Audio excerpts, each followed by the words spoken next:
Hi everyone, let's talk about prepositions. इस video में हम आपके साथ तीन चीजें शेयर करेंगे।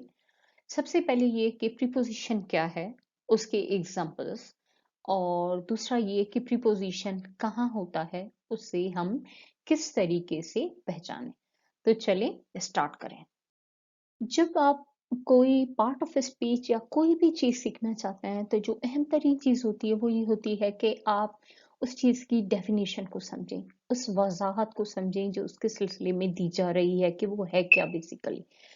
Let's see the definition of preposition. A preposition is a word or group of words used before a noun, pronoun, gerund, noun phrase or noun clause to show direction, time, place, location, special relationship, or to introduce an object। बहुत ही simple words में preposition क्या होती है, उसकी position कहाँ होती है, उसका क्या काम क्या होता है, ये तमाम चीजें यहाँ बयान की गई हैं। जैसे कि प्रीपोजिशन एक वर्ड पर भी मुश्तमिल हो सकती है और एक वर्ड से ज्यादा भी हो सकते हैं वर्ड्स। उसके बाद ये या तो किसी नाउन से पहले आती है, या प्रोनाउन से, या जिरंड से, या नाउन फ्रेज या नाउन क्लॉज। हमेशा याद रखें कि प्रीपोजिशन हमेशा नाउन से पहले आती है। इसका फंक्शन टू शो, कोई सिम्त बताना, टाइम के बारे में बताना, जगह के बारे में बताना, या दो चीजों के दरमियान रिलेशनशिप को बताना, या किसी चीज की तारीफ करना, या उसको रिवील करना। यहाँ हमने कुछ ब्रीफली एग्जांपल्स दी हैं प्रीपोजिशन के, जैसे कि इन, eight, on, off, to, above, across, against, along, among, around, at, before, behind, below, beneath, beside, between, by, down, from, into, near, off, towards, under, upon, with and within। अब एक बात और समझने के लिए कि हम जब प्रीपोजिशन यूज करते हैं तो जो वर्ड हम यूज कर रहे होते हैं, जैसे ये एग्जांपल्स हैं, ये सिर्फ प्रीपोजिशंस नहीं है कि आपने कहीं भी देखे और आपने फौरन टिक लगा दिया कि दीज आर प्रीपोजिशन। हम ऐसे नहीं कहते, बल्कि इसके लिए जरूरी है कि आप कुछ चीजें समझें। अब जैसे ये देखें, दो सेंटेंसेस हैं। My mother goes into the bank, मेरी वालदा बैंक में जाती हैं। इनटू हमारे पास प्रीपोजिशन है, द बैंक नाउन है। अब दूसरा सेंटेंस देखें, शी गोज इन, वो अंदर जाती है। अब यहां आपके पास, हमने आपको पहले ही कहा था कि ये प्रीपोजिशन जो होता है वो हमेशा नाउन से पहले आता है। क्या आपको इन के बाद कोई नाउन नजर आ रहा है? यकीन तौर पर नहीं। तो यहाँ ये जो इन है, ये गोस को मॉडिफाई कर रहा है, इसलिए ये यहाँ एडवर्ब है। आप जब भी प्रीपोजिशंस के बारे में बैठ के पढ़ें या उसे स्टडी करने की कोशिश करें, तो बी वेरी माइंडफुल कि इसकी बेहतरीन निशानी ये है कि ईदर इट इज प्रीपोजिशन और नॉट, ये जानें कि क्या ये किसी प्रोनाउन से, नाउन क्लॉज से या जिरंड से पहले आया है। Very careful. Let's see a few examples. यहाँ हमने हर सेंटेंस में जो चीजें बयान की हैं वो इस तरह बयान की हैं कि किस किस तरीके से प्रीपोजिशन यूज हो सकता है।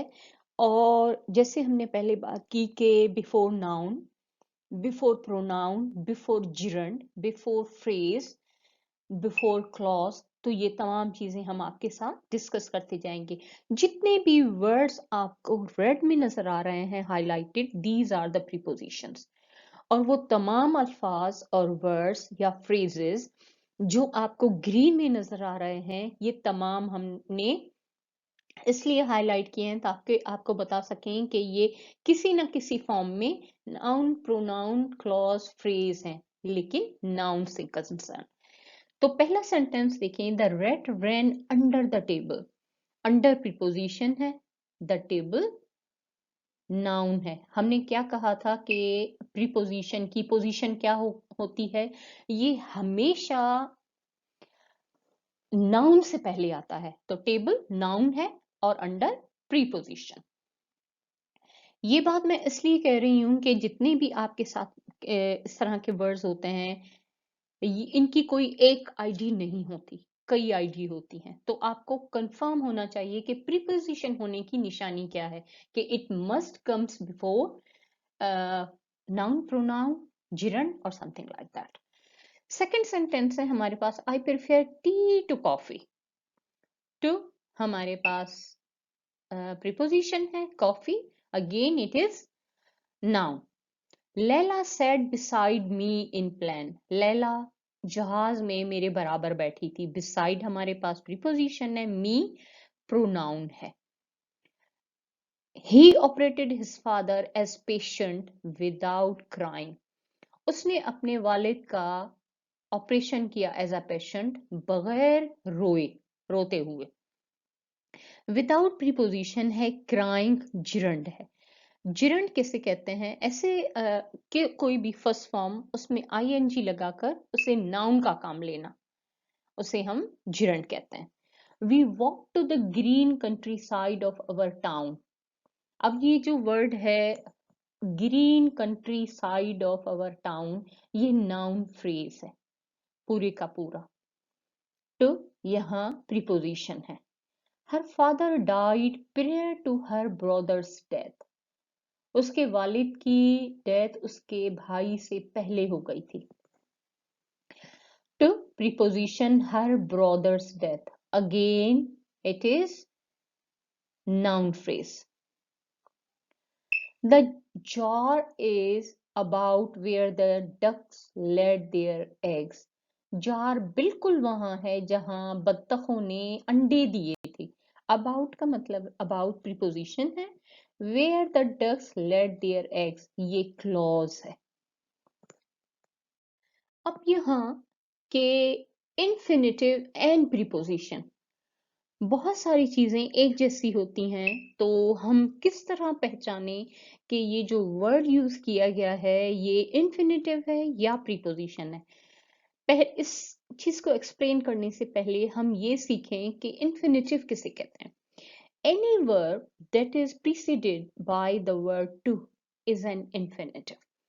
Here are some examples: to love, to eat, to run, to believe, to follow, to laugh, to stare, to wonder.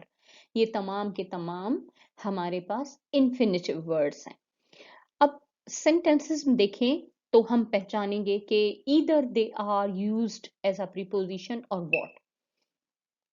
I would like to thank you for coming out tonight. अब preposition, for example to को हम कहें कि ये preposition है। अब to के बाद हमारे पास वर्ड आ रहा है थैंक। क्या थैंक नाउन है, प्रोनाउन है? ऑफ कोर्स नॉट, ये वर्ब है। तो इसका मतलब ये है कि ये इन्फिनिटिव है, इट इज नॉट प्रीपोजिशन। दूसरा वर्ड है हमारे पास फॉर कमिंग। ये हमारे पास प्रीपोजिशन है फॉर, क्योंकि कमिंग जो है वो जिरंड है। अगला सेंटेंस देखें, we decided to go out. अब हम इसे क्या कहेंगे? टू के बाद क्या आ रहा है? नाउन नहीं है, ये वर्ब है। तो इसका मतलब ये है कि it is again infinitive. Next sentence, I want to swim in the pool. Again after to you can see swim means we are actually talking about infinitive. Mom loves to give gifts. माँ तोहफा देने को पसंद करती है। To के बाद क्या है? गिव है, again it is verb. Next sentence है हमारे पास, my mom gave 100 pounds to my brother and me to go to shopping. यहां हमारे पास है टू माई ब्रदर।